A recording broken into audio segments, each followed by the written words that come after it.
Breakfast మాది కోడిగుడ్డు ఉల్లిగడ్డ.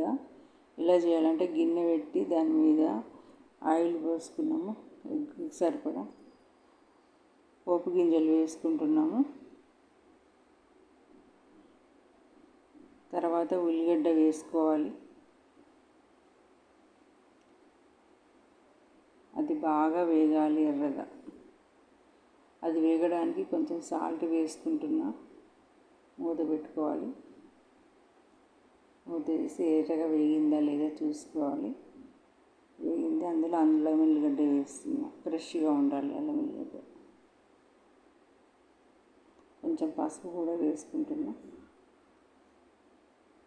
కారం 1 స్పూన్ సరిపోతుంది. తర్వాత ధనియాల పొడి వేసుకోవాలి. 4 గుడ్లు.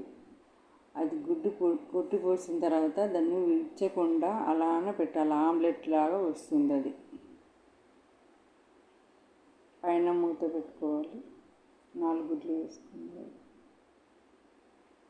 పైన మూత పెట్టుకొని కొంచెం వాటర్ పోస్తే ఏంటంటే ఆ వాటర్ పోస్తే కింద గిన్నె అడుగంటుకుంటూ ఉంటుంది. అది ఒక చిన్న టిప్పు మీకు. అలా ఒక్కొక్క ఎగ్ అలా ఆమ్లెట్ లాగా తీసి మరలేసుకోవాలి. ఎగ్ కర్రీ అయిపోయిందండి. అంతే.